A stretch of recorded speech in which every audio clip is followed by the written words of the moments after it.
Welcome to the Abnormally Funny People Show, sponsored by Barclays.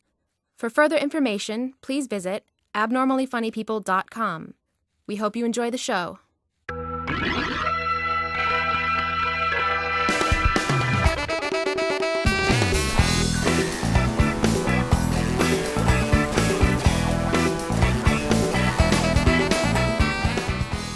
Hello and welcome to the second Abnormally Funny People podcast. My name is Simon Minty. And I am Steve Best. I can't believe we made it to the second podcast. That's great. I always had confidence. Did you? Yeah. I did as well, actually. So did we learn anything from the first one?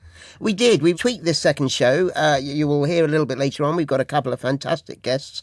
We've reduced that down from the 3. That got a little bit unmanageable at times on the first show. Go back and have a listen. We have nearly hit 600 listens, and that's fantastic. That's good. Standing start. We haven't really gone big time. We haven't pushed it. It's just, it's there, isn't it? Yeah. And you, the lovely listeners, most of you are coming in through Audio Boo, which is fantastic. Stream it away. iTunes is also great because you can subscribe and it'll automatically come to you. We're going to release the show on a Sunday, so it'll be ready for you when you go to work or whatever you do on a Monday morning. And weirdly, I find this a bit weird, people are listening or watching via YouTube. We've had nearly 50 listens or views. So they're watching via YouTube, or they're listening, but there's what they're watching on YouTube. Well, there's a picture of us. That's a lovely picture. It is a picture. But it is. 40 minutes, would you watch that? I would, actually. Maybe them doing other things. Yes, and come back to the picture. There's a lovely picture. Whichever way you want to do it, it doesn't really matter. And our website, we've got a dedicated podcast page on the website. You can listen to the show via that. There's information about the show, the products, how to enter the competition. Yes, we had the competition. I mean, in terms of contact from listeners, have we had people contacting us? Have we had competition entries? It was a brilliant competition, Mr. Minty. 3 prizes. It was 3 great prizes, and we've had... How many entries do we have? Well, I was asking you there. Oh, you did ask me that. Well, the answer is 1. We did have an entry. So they're the winner? No, the problem was they didn't actually answer any of the questions that we put to them. So it's very hard to give a prize out because they didn't answer the question. So, although our rules we really tried to keep really simple, as in you just answer the question or make up an answer. Yes. If they'd answered and made up something up, they would have won, wouldn't they? They might have won. We could have given them all 3 prizes, maybe. But I did write back and say, "What is your answer?" And they didn't respond to that email. So I'm not sure what's going on there. Maybe I should investigate a bit further. Well, yes. If you were the one who contacted us, thank you so much, and good luck with the competition this month. We'd love to hear from all of you. We want some reviews of the shows. I feel a bit guilty. I listen to podcasts, but then I never comment or kind of give them a rating or anything. And you listen to loads of podcasts. Yes, I do. Yeah, particularly this one, quite a lot of times. Have you? But yes, well, not that. Oh, you're often. the one, are you? 600 Thank you very times. Much.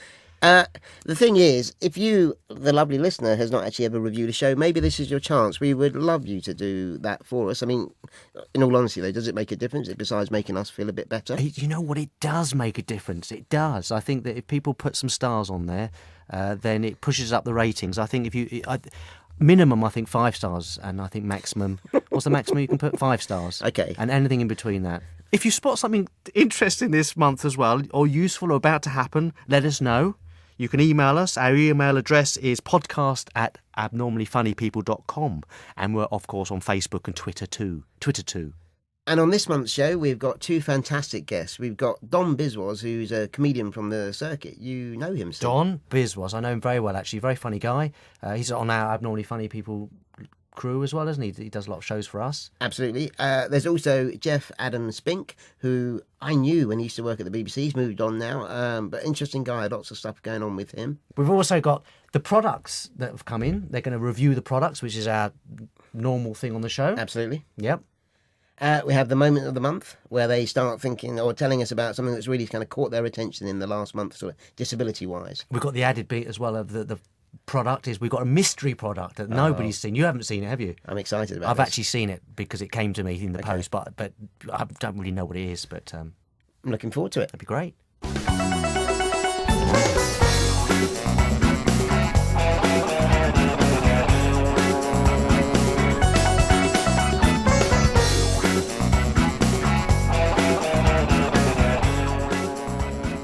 Welcome to our guests on this month's Abnormally Funny People show. First up, there's Geoff Adams-Spink. Did I say that right? You did. Geoff Adams-Spink, who was a BBC journalist for some years, reporting in technology for older and disabled people. He's now freelance on that. He's a trustee of Disability Rights UK, chairs a European Federation of Limb Difference Organisations. I'm just reading this off here. I should have rehearsed that a little bit. Very natural. Was that very natural? Our second guest is Don Biswas. Don is a comic who talks about having dyspraxia, which, if you don't know, is coordination and organisational difficulties, and mild Asperger's syndrome, and the effect it has on him whilst coming from a middle-class Indian family. He was brave enough to go on The Gong Show at London's very famous comedy store. Not only did he survive it, in fact, he won it. And see, we should put a link up on our website because it's an awesome bit of stand-up. That is very good.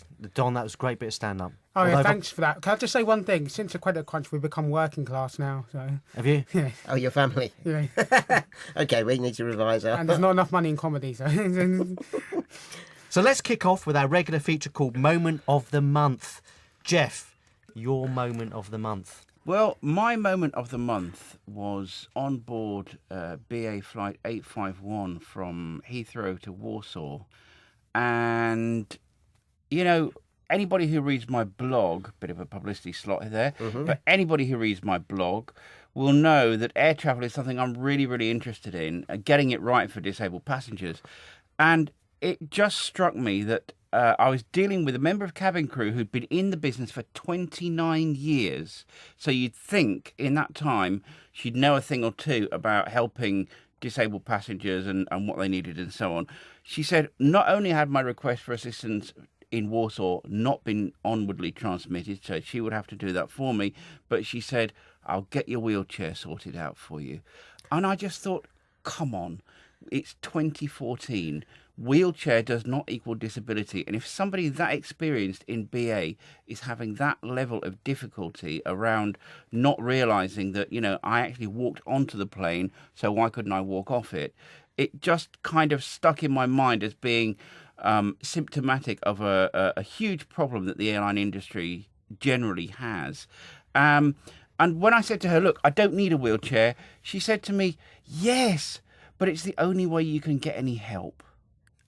Simon, you've had a lot of that. Yes, one day we'll do a whole show dedicated to travel and the stresses. Please of invite it. me back for that, please. But just, I mean, for the benefit of the listener, nature of impairment, you say you could walk and so on. So, would someone who'd never met you, would they think, oh, you might have difficulty walking, or do you think this was just this weird system that they've got? They've got to tick a box about wheelchairs too. It's about wheelchairs. It's just about disability equals wheelchairs. You know. But you've done some work with the airlines, and they've kind of moved on. I thought that. Yeah, I mean, I think your point's right, Geoff, in the sort of 29 years, although I kind of think it's probably in the last 10, 15 years that transport's been taken a lot more seriously, and there's sort of some regs, European flight regs for disabled people. So it's got better. But that sounds like a problem with this, it's also contracted to other people, and there's 3 or 4 parties involved. But the fact that nobody gets paid unless a wheelchair is trotted out. I mean, some people obviously do need a wheelchair, but not all the time. I should say I've just come back from the States and I flew with United, and that was partly because of the routes that they took, and it worked better for me. It was a joy. Terminal 2, I used a little mobility scooter. They had 6 different flights, and every time it was up at the gate, the plane door within 5-10 minutes of landing. But there is a difference there, isn't it? Because you bring your own scooter. Yes. So you're saying to them, I want this here when I come off, or... My problem for years and years is the reverse of Geoff's, where I wanted my own stuff and they would never bring it back to me, and it would just go through as baggage and then it would get smashed to bits. But that really has started to dissipate now, thank goodness. But and it's the first time probably, because every time you come into land and I start getting anxious, because I'm like, are they going to do it right? And I cannot bear that. It's travelling stressful enough, but then to have to worry that. So Geoff, if did they actually ask you what you wanted or what you needed, or they just presumed that was it? Or... Well, BA have revamped their assistance booking. It used to be that you'd call somebody who was in a call centre several continents away. You'd say, I'm disabled, I need to book assistance. And they'd say, yes, you want a wheelchair. And I'd say, no, I don't want a wheelchair. I'm registered blind. I need guidance through the airport and a bit of assistance to pick up my bags from the luggage belt. Oh, well, we don't do that. And in the end, you kind of get beyond that and say, no, actually you do. Anyway, BA have now revamped it. You can book it online. So it says, are you blind? Do you need a wheelchair? Can you transfer in and out of a plane seat by yourself? So you can tick all these boxes. So in theory, it should all be fine. So, everybody at every stage of the booking should know what you need because you've already told them what you need. So it's just it's just not getting through. No. So, but that seems a very small problem, but it's obviously a big problem. But that shouldn't be hard. But it's totally nuts. I just don't understand it. I don't understand why. I think we need to revamp the logo for disability, actually. Maybe that's what we should do. We need a new logo. Okay, thanks, Geoff. Well, keep us posted, and if we do a little bit more about that, we'll let you know, or maybe we'll have some travel items on. Let's have a little move on. Don, do you have a moment of the month? Oh yeah, I do. I'm just quite annoyed by what Geoff went through. So that really annoyed me, actually. I do tend to annoy people. No, not Geoff. Maybe they knew Geoff was coming. I was Geoff again. Yeah. We'll have some fun with him. Yeah. My moment of the month is I went on the ILF protest, Independent Living Fund protest. I saw this car there, who another comic who was on last month. Yes, she was on our podcast and it's just really annoying that I'm just absolutely frustrated that they're cutting away benefits of the 18,000 of the most disabled people. You need care and assistance to live an independent life, and they say they're going to ring fence that money and not spend it elsewhere. But what's the point of cutting it in the first place? I mean, with these austerity measures, we're just penalising disabled people or poor people who haven't done nothing. With the credit crunch, it's nothing to do with them. They never created it. How did the demo go, do you think? I mean, what was it like when you were there? Was there a lot of people? There was loads. There was even more police officers, and that's the state of the demo today. But a lot of people got over it was near Westminster Abbey. A lot of people got over the gates and camped outside. Were there police officers on the demo or more police officers? Yeah, more police officers. That's the way it is these days. They weren't supporting the demo. They're probably community support police officers. Yeah. But some people tried to camp outside Westminster Abbey. But the church eventually chucked them out. As in gay protesters camping, or no. But the reason why I also believe not under the Living Fund because I'm 31 years old and I'm a low wage comic, so Independent Living Fund is the only way I can move out of my parents' house. So it's really annoying. So I mean, it didn't get a lot of media coverage, did it? That was the other thing. No, and hardly anything with any of the protests recently on the BBC. There was a little bit I saw on sort of BBC website stuff, but yeah, I mean they were. I think the protesters were trying to get mainstream media to come down and talk, and it was just a real struggle. Maybe we should do a protest against that. We could do protest against the media not being reporting on the ILF. I agree with you. And the ILF is a scary thing in the loss of it. And 18,000 people, the most people need assistance. So. Yeah, and it was a great scheme. It was deliberately set out to do that. But well done, you. Simon, your moment of the month, the first podcast, your moment was very, very funny. Got lots of correspondence on that. That was when I went to the Thai restaurant, and as I left, the manager suddenly randomly came out and she kissed me. She did kiss you. This month, I went to a French restaurant. Oh my goodness me! What a kiss that was.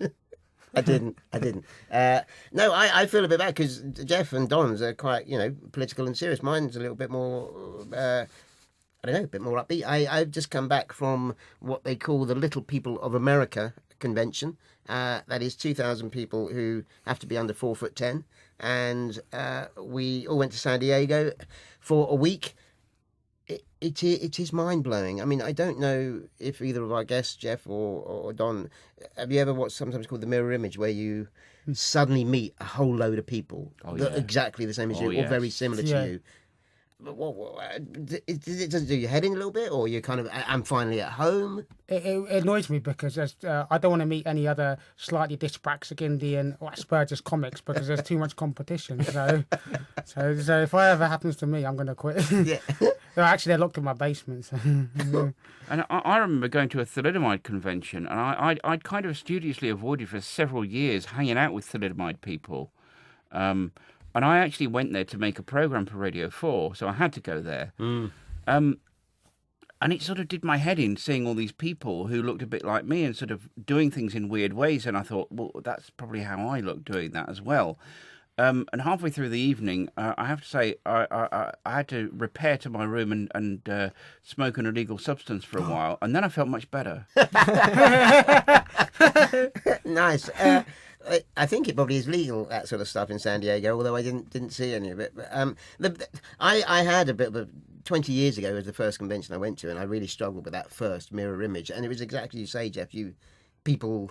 You know that people therefore look like you, but you don't look like that, or you don't think you look like that. So Exactly. there's a whole load of kind of head turning. But now going back, it's a joy. It's an absolute joy. There's of the 2,000 people, I don't know that many, but because I'm English, suddenly you're really interesting because you've got an accent, which is great, and then your accent goes up a little bit more because you want to sound. I shouldn't really take the mickey. I think that's why Steve Best is here today, because when he goes outside in the real world, everyone's like him.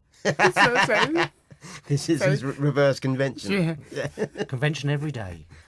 So yes, it was a joy. They have them every year. They move around the states, and it was great fun. The one thing that was more revelatory to me, that they had a whole bundle of American doctors who are specialists in various types of dwarfism, which I have. I don't have various. I just have the one. But there's lots of doctors, and they're just really cool. They know about it, and they have a great bedside manner. It was almost like I was ready to go for surgery straight away because they were that good. And any of the doctors, were they all average-sized people, or? There is a couple of short doctors, yes, but the ones at this convention were all average size. Although there's a very cool bit. They have this dance every night, and they also have a kind of a slightly older entertainment room. Sorry, that sounds weird, doesn't it? But the point Doesn't being, sound weird. It sounds but quite nice. they have what they call the Little Big Band, and this is made up of doctors who are average size, who are specialists playing, I don't know, the guitar or whatever it might be, and then they've got short people who are playing drums or singing. So this is band made up of the doctors who are average size, short people doing the other part. I get a bit emotional. At that. Can we catch that on YouTube? That sounds awesome, actually. I'd love to see that. It may well be, although there's something quite cool they do, which is, I don't know how to say this properly. Media want to come to this. They want to see it. They want to really get involved. But deliberately, the organisers really restrict it. And one of the bits is, you say, this is the one time we're not looked at.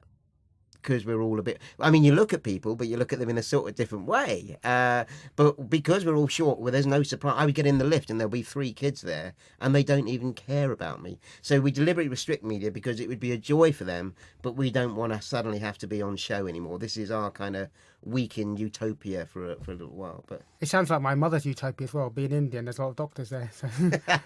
Steve Best, do you have... now, we should explain, Steve Best is the non-disabled person, as Don alluded to. So it's always... is it a bit harder for you to find a moment of the month, Steve? It is.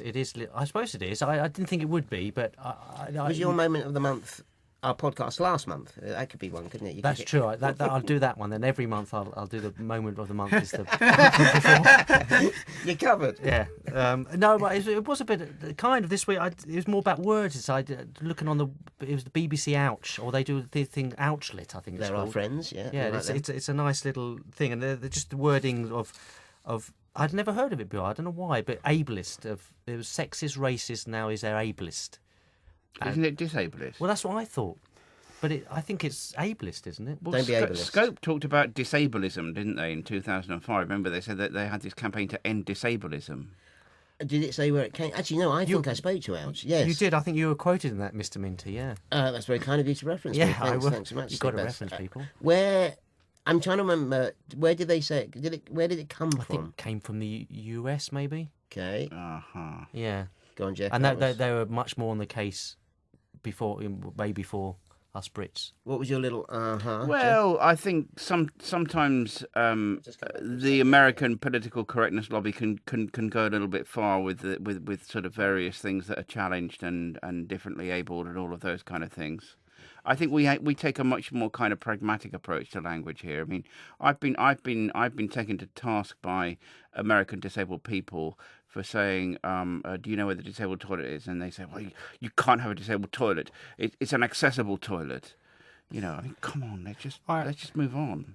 I have to 110% agree with Geoff, because I did a political comedy night, and the guy said who ran it, you can't be, because it's a load of different people in the night, and they said you can't be homophobic, you can't be transphobic, and so forth, and all these words, which is fair enough, but the main thing is just don't be rude or an idiot, you know, or be a dick. That's it. You know, it's political correctness gone mad, I think. So, you know, don't be an idiot to your fellow human. But you mentioned Liz, who was one of our guests last week. She used the word crip it just sort of naturally flows. This is my topical joke. You remember South Park in the late 90s? They had a character who was handy capable. But I liked it because they went so far they came out the other side. I mean, I do think it's important, but there's a point. I mean, okay, as a non-disabled person, see best, Yes. or as an able-bodied, as they used to say. Did you kind of think, oh, what a great concept, or did you go, you know what, this is confusing me? Would you use this naturally? I think the idea of someone's being sexist or racist or someone against disability, you could use it. I think it's fine to use a word. I'll just, in a way, I have to go back onto the article. I think because I would say disableist if you were going to use a word rather than ableist, because it sounds like it's the other way round. Had you ever used it before this month, though? That word? Yeah. I don't recall ever using that. Okay. No. Actually, I have a question for you, Steve. Oh no. As a non-disabled person, Exactly. do you, Yes. when you confront language, okay. do you think with disabled people it's like don't mention the war? Like there's this whole sea of words that I know I can't mention. And I know there are some words that are good and some words that are bad, and I'm treading on eggshells, and I think I just shut up and go away because I don't want to land myself in it. Does that happen? I suppose not so much. Because I've been mixing. I've known Simon since I was how old? Ageist. I can't believe how disabled you No, are. so I think I've been mixing with disabled people for a long time. I'm not too sure how I would think about it otherwise, but I get your point. It'd be good to ask someone else that. But in your comedy, are you comfortable around disability? Yes, I think I am. If you see Steve's act, quite a lot of people think he has a disability. It's quite manic. I'm not even being sarcastic. I mean, we've done Abnormally Funny People shows, and they think we're the non-disabled, and Steve's the one there's something interesting going on. Is I think the phrase, but Something. That's right, yeah. Okay, thank you very much for your moments of the month. Now, those of you who have listened before, you know what we do. For those of you who are new, we are sort of essentially a review show. With Geoff and Don, you were both sent each an item recently, and we've asked you here now to talk about it. We should say to the listener, neither of them knew what was going to be sent to them. We don't send any instructions or labels or anything like that. And what we did ask both Don and Geoff to record is their initial reactions when they first open the package and take out this item. So let's have a little listen to what Geoff's initial reactions were. Okay, so I've just opened this package from Mr. Steve Best, and it looks like a cross between a pen and a pair of pliers. It's a pen, but then instead of going to a sort of single end at the other end of the biro bit, it's got two handles. I don't know whether it's disability related. It clicks nicely for those people who are obsessed with clicking their pens, and I can only imagine that the top bit is for somebody who has dexterity issues and needs to grip the pen in a different way, or in fact somebody with some sort of prosthetic hook-like Abu Hamza type claw on the end of their arm who needs to grip the pen in a slightly less conventional way. Thank you very much, Geoff. You've got the item in front of you. You've had a few days with it now. That was your initial reaction. Clearly it is a pen, so well done. What do you think of it? I can't imagine that I would ever use it. It's kind of convex on one side as well, which is interesting.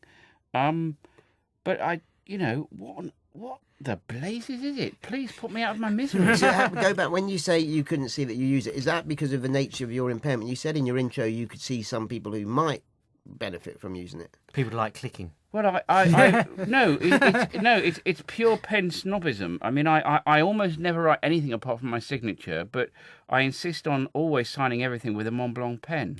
This pen's too cheap. Oh, Clearly your freelance business is going ever so well, Geoff. You're living the dream. Well, it was a redundancy present from my girlfriend. And when you fill in the complaint form for the BBC, do you whip it out and say, listen, look, my Mont Blanc pen? That'd be like, oh, not BBC, BA, damn it. Absolutely. I mean, I have to get the Mont Blanc pen out for those kind of special occasions. This is just weird. It's just weird. Can you please tell tell me what it is. You are spot on, Geoff. It clearly is a pen. It's called the Pen Again. Pen Again. Mm-hmm. Is that be the name you give it? Essentially, it's an ergonomic, no-grip pen that requires less hand strength than traditional writing instruments, thanks to its unique wishbone, which is a very good sort of description, shape design. It works for both left or right-handers, which I think most pens do, though, don't they? Yes. I think they do. Actually, my PA, Lauren, thought that it looked like a cross between a pen and a catapult. If you put an elastic band across the two bits at the top, you could make it into quite a nice, make paper pellets and flick them around the office. Take that old dragon to den. Yeah, I wouldn't buy it. I wouldn't buy it. Oh, we haven't even told you how much it will cost yet. All right, well, if it's less than £400, I won't buy it. Oh, that's because of your Mont Blanc... Blanc, did I say? Mont Blanc... Would you buy it if it had a snobism. Mont Blanc logo Is on there it? a Mont Blanc version? We could inquire. I doubt it. If there was, I might be interested. So, I mean, these are chosen at random. Did we pick the wrong person because you very rarely use a pen because of the nature of your own impairment? You'd much rather use, presumably, electronic or dictation sort of stuff. Yeah, absolutely. I mean, I don't see the point to write anything other than your name these days. If you could improve it, you're the designer, what would you do to make it a little bit better then? Put a Mont Blanc logo on the front. Yeah. Are you actually sponsored by them? Make it. No, actually, I'm not. I would like to be though. So if you're listening, Mont Blanc, I'm available for weddings, bar mitzvahs, whatever, after dinner speeches. I would make it in a more attractive colour for a start. I mean, it's black. It looks a bit boring. If you're going to sell something like this, I would make it in poppy colours. I'd make it in day glow, green, orange, that kind of thing. Maybe a nice purple. We could. Does it come in any other colours? I don't know. And it doesn't feel heavy enough for me either. Somehow, I would like it to feel heavier in my hand. Do you want to? Yeah. Well, you know what it's like. No, but I haven't actually. Oh, it's very light. It's very light. Yeah, it feels like it came out of a lucky bag. Actually, that's You how know it feels. I get your point there. But I'm not quite sure that sort of wishbone bit. What do you Gets do? in the way, doesn't it? On the instruction, it does say it requires less hand strength. No, it requires a weird hand. That's what it requires. Well, is that not a bit disableist? Yeah, ableist, I think. but I've got weird hands, so I'm allowed to say. You fair see. enough. Good I'm owning the whole hands thing now. But Come your on. hands are the wrong sort of weird. Hey, by the looks Don's of it. gone for the The clicking. wrong kind of weird. This is just for disabled people who can't afford computers. Love it. Absolutely. This That's is what it's for. This is what the condemned government are handing out, not computers now because they can't afford it. They're due to cutbacks. They're just Yeah, handing out instead pens. of getting a laptop on your DSA, you now get one of these for free instead. Exactly. What's DSA for those who've never... Disabled Students Allowance? Thank you very much. Yep. Okay, so improvements. I mean, ironically, last month, we had something called the Giddy Bowl, which was a product that self-balanced all the time. The colours were sort of green, red, blue, yellow, and we were saying it was a good product. The problem was the colours were a little bit childish, and we wanted some more mature colours like black. So the product was good, those colours. But you're saying that needs to be a bit more life. You want a bit more fun with it. If it's going to be that cheap looking, yeah, you've got to make it look more fun. Okay. I'm sort of slightly dreading asking you this now, but would you recommend it to anyone? I know the answer, don't I? I would recommend it to anybody who's got weird hands that aren't the same as my weird hands. And is comfortable. And I would recommend that you try it before you buy it. Yeah, that's always a good idea. Yeah. How much is it actually? Can tell you that. You tell us. 50p maximum. Seriously, though. No more than that. Come on. Really? All right, £1. As you push me, £1. Is that how much you'd pay for it? That's how much you think that's how much? That's how much I think the market would stand. Okay. Don, you've only had a few minutes looking at it, but what if you had to guess how much it would be? I don't know, £10? Well, may I just say, You Don... pay £10 for that? Okay, you can have mine for a tenner. I think Deal. slightly we said, how much do you think it costs, not how much are you going to pay. I can't believe you're trying to sell it, Geoff. I actually, don't I'll like pay it, more. clearly. It is £9.99. No way. It sounds like, Geoff, you're... And I don't know enough about it, but we do know that sometimes products for disabled people, there's a whacking great markup. Oh, yes. We've had it on certain products, and we know they're quite cheap to produce, but by the time they get to us, they cost a lot of money. What about so? Just quickly with Don, would you think about using this if you were writing? You write jokes. You got to write more though, Don. Yeah, I was just joking. it's true. It's true. I've got to earn some money from comedy to buy it. I wouldn't use it. No, it doesn't look that nice. It doesn't look that appealing, and it's not made by Mont Blanc. So. I'm looking across at you, Geoff, and your left hand. I'm going to get in trouble. It has a similar shape. So do you think it's a couple of your fingers? Yeah, there you go. That's really rubbish for the listener again. But there is an element. We should take a photo of that, if that's all right, with the pen. And I can't believe how similar they are. So clearly it's like a double negative or something. They cancel each other out. It's the wrong shape. But as you say, some people with different shaped hands, it could work. Well, thank you so much. That was the pen again.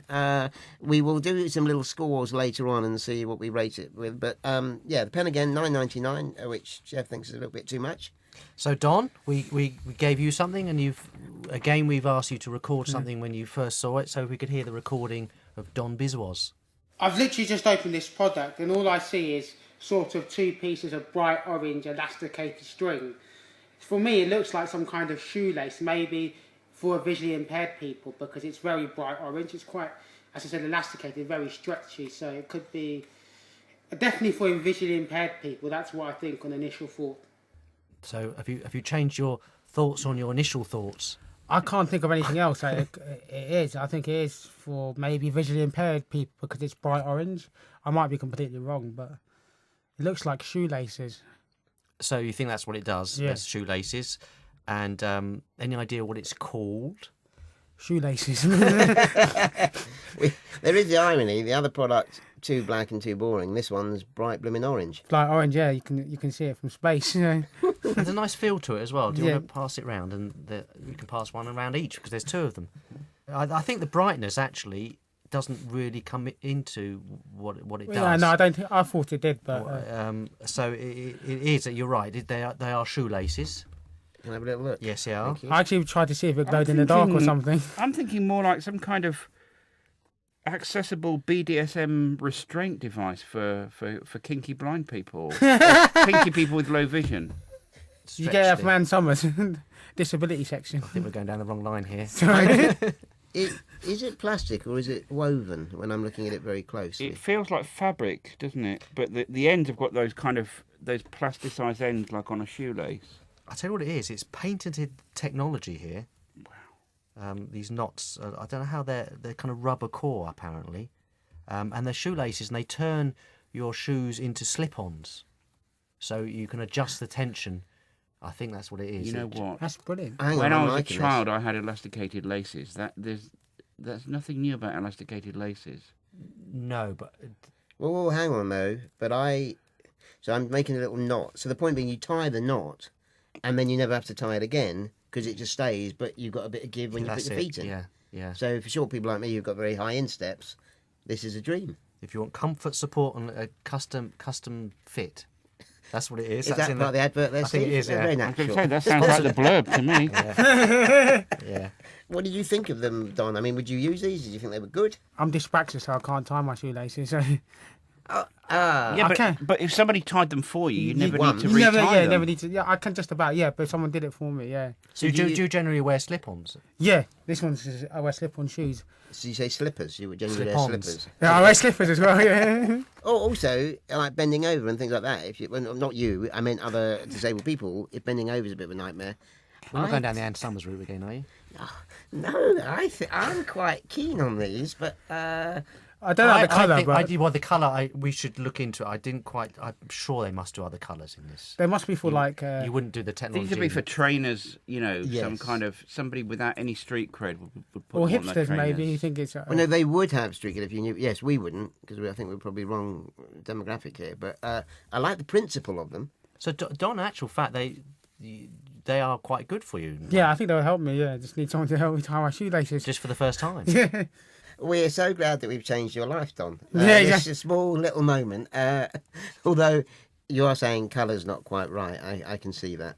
But they do come in a range of colours, I hope. I'm sure they do. We could look Yeah. into that. But so, any other improvements other than colours could you see in this? Or No, I think I think it looks quite nice. Yeah, I don't know. It look a bit depending on what shoe you get, like the fabric. the fact and the little knotted bits. Yeah, it just looks a bit weird. But if it helps like dyspraxic people or people with worse coordination, then it can't be a bad thing. It's amazing. I bet when they made them, they hadn't quite thought that broadly that it could help. Well, Geoff, where are you at on these? What do you think? Well, I mean, I mean, of course, you know, being a short-armed person, I never tie my shoelaces. I almost never wear shoes that have to have laces, because once my feet are sort of locked into a shoe with laces on, I'm always using my feet as my hands, so I need to get my shoes on and off all the time to do stuff. So if I'm wearing kind of walking boots or trainers, you know, they're a bit of a nightmare for me. Would I put these on my trainers? Possibly I would, actually. I would give them a go. You know what? There's always Yeah. that bit as well, that whole disability bit that we all start having Velcro shoes. Yeah. You know, with the Velcro straps. Yeah, I used to have and them. I've got some children's shoes from Zara, and they're really cool. I really like them. They're kind of a blue sort of suede, and they do lots of different stuff. And they've got Velcro on them. And I've spoken to people, and I'm like, I'm really worried these look like really disabled shoes. Crip shoes, disabled, yeah. yeah, exactly. But because of the design, and they're cool, and they're kids, and it doesn't, I can just about get away with them. But Do you like the flashing lights on them as well? high five, thank you. And the wheels. Sorry, that is your joke. I just No, got it's fine. It's good to be reminded of my joke from 9 years ago. Yeah. They clearly need to have black ones as well, though, because you couldn't wear Definitely. them. My line, you couldn't wear them into the boardroom, could you? Not like that. So did you know what they're called? That's something I might recommend a change on. This I still don't know how to quite say it. It's spelled Xtenex, so Stenex or That's a terrible name. That just need better marketing, don't they? so costings. Anybody? What do you think, Don? You had it first. $12.99. $12.99 from Don. Jeff. Well, given that it's a niche market, I'd say you've got to be looking at 15 quid a pair. Well, I'd like to tell you this: you're going to get these for £10.49. Gosh. £10.49. That's That's- just for one though, so it's £20. No, it's £10.49 for two, and all the knots on there as well, free of charge. That's not bad, is it? They come pre-knotted. I don't know what normal laces cost. Presumably a couple of quid. No idea. Yeah. Well, none of us use them. That's No. Steve, what are you? The non-disabled one. I don't know when the last time I bought laces. You just don't. The laces don't break. Technology of today. You don't need to buy shoelaces anymore, do you? No, you don't really. There was just a bit of clarity. I think slip-ons look smarter with a suit.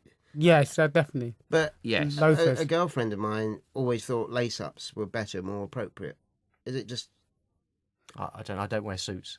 great? Okay, that's Always the non-disabled. slip-ons with a suit. So the non-disabled guys never worn a suit. The three disabled people have all worn suits. Right. This is just a revelation. Constant. Okay. Well, that got a little bit more positive thoughts. Let's have a little rating of them, shall I say? So, I'm scared to ask you this, Geoff, but your pen again. One being By the way, it's called pen again. We don't say your pen again. No, my pen again. Pen again. That's Well, what no pain, no gain. Yeah. thanks everybody. Yeah. So the pen again. Again. If you were to rate it, Geoff, Yeah. one being it is the worst thing you've ever seen. On a scale of what to what? 1 is really awful, and 10 is unbelievably fantastic. What score would you give? Half. I was about to say- Half a point. Yeah. Oh, for crying out loud! Not even as good as one. I've Sorry. got to add these up really quickly at the end. Don. I'd give it about 4 out of 10. Okay, 4. Unless I get to keep it then. Well, don't forget, if you are the lovely listeners and getting very excited about this, well, there will be a competition where you can win all of these. Yeah. Steve Best. I was going to go Don's. I was going to maybe go about 4. I'm going to give it 6 because I just think we might have got the wrong sort of people. Like, I do think it looks a bit strange. Well, but we'll go now if you don't like us. I just think it could be useful for people. This is the risk of the show. We send random things to random people. I Or think you've we got a point invite there, you. Simon. There is. It could be used. You look like you just worked out how to use the blooming thing. You Yes. put your index finger through it. I have done that, and actually that rest there. There's a little indent there. You put your finger on That top was a of bit. it. That was a bit, Jeff. So should we go through and rate it again? Now we know what actually how to use 10, it. 10. 10.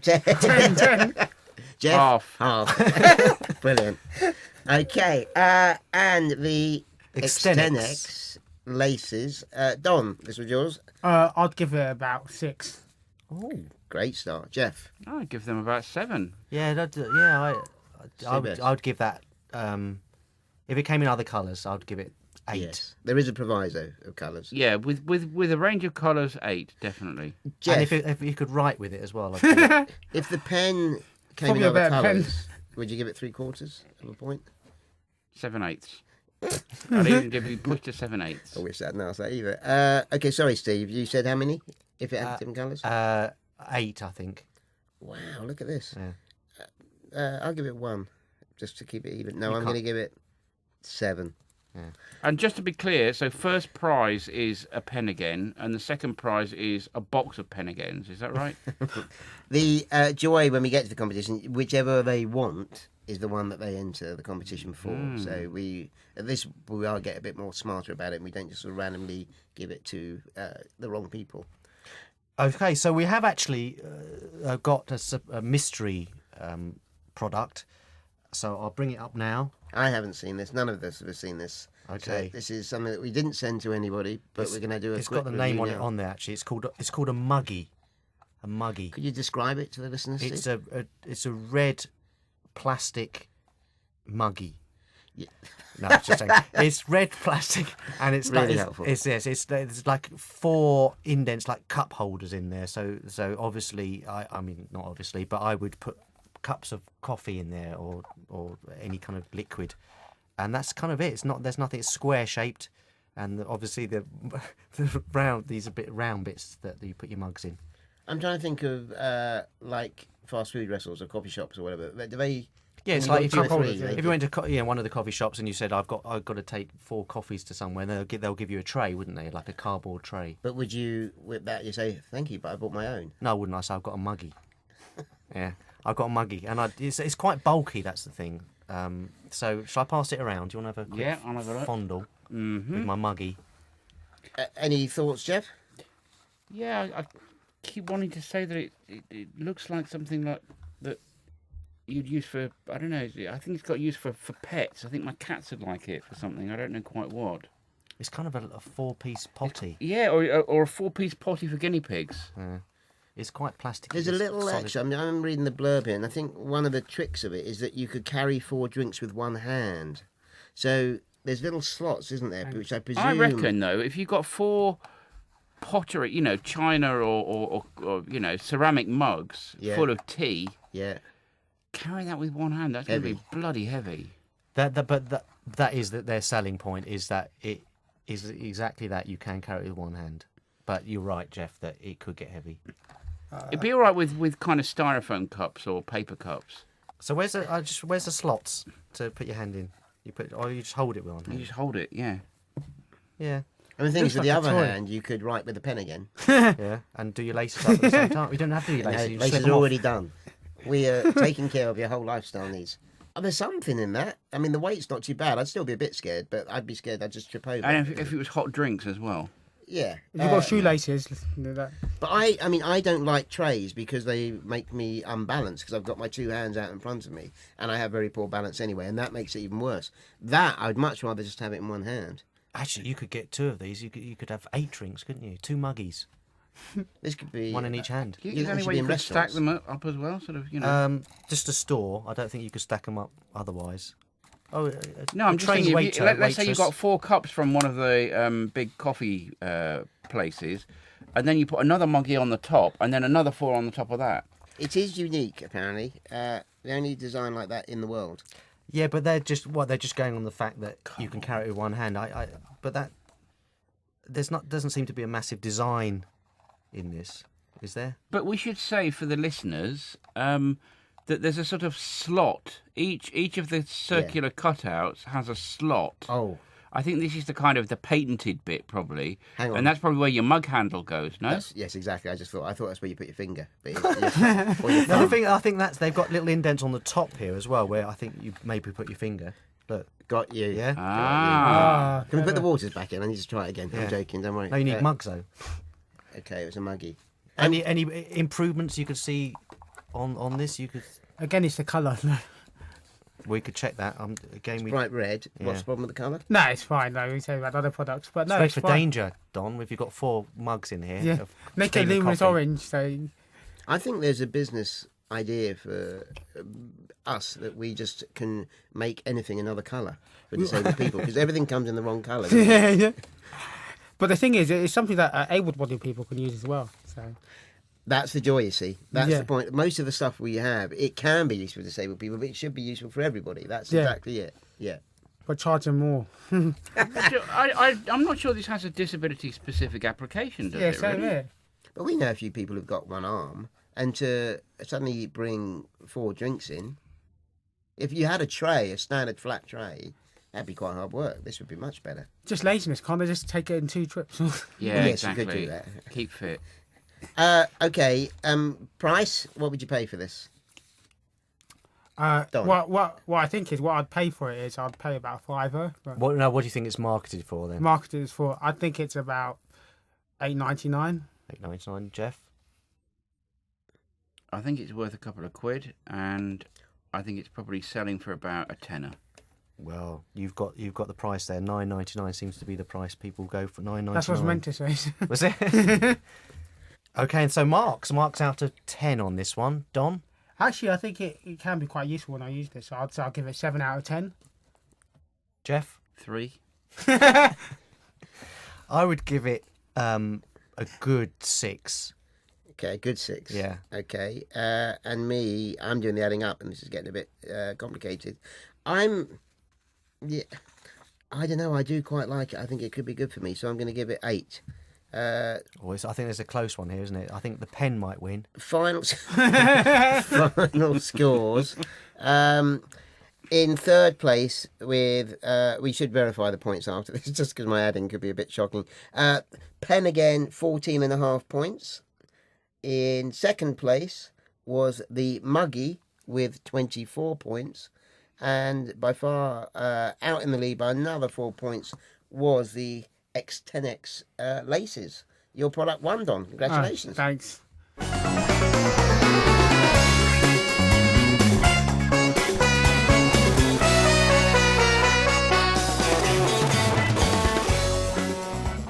Thank you again to our guests, Don Biswas and Geoff Adams-Spink. So before you both go, what are you up to right now, Mr. Don Biswas?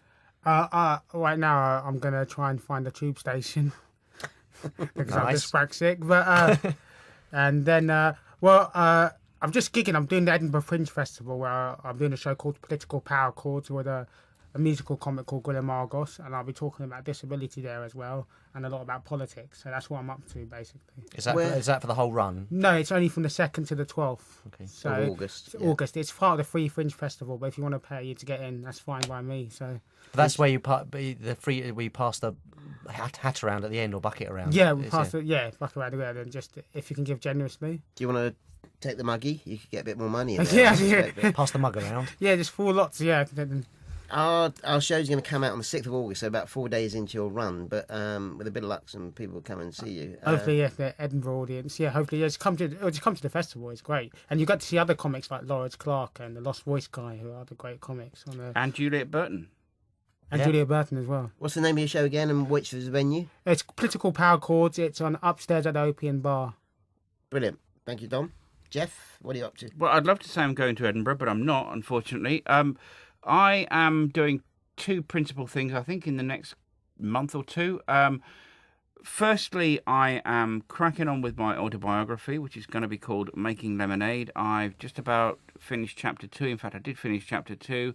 I'm just about to start chapter 3. Now, that's a milestone moment for me because I know that to get agents and publishers interested, I've got to have 3 sample chapters plus a book pitch. So once I've got chapter 3 under my belt, which will be probably end of next week, I will be hassling publishers and agents to get somebody to pick that one up. And it's basically an autobiography.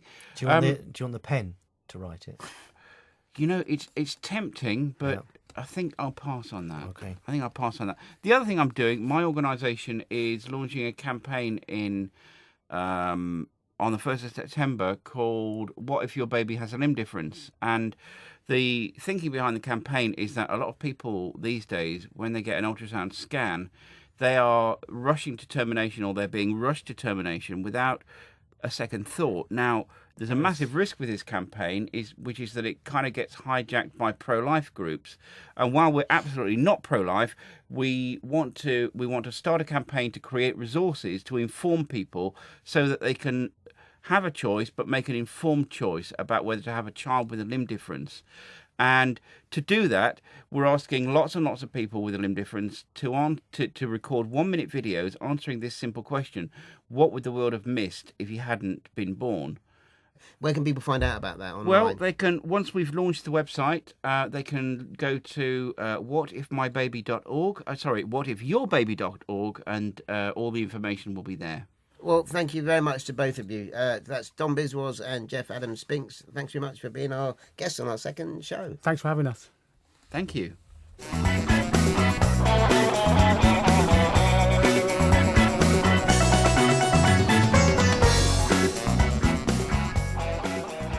As we mentioned at the top of the show, we are running a competition this month to win the featured items.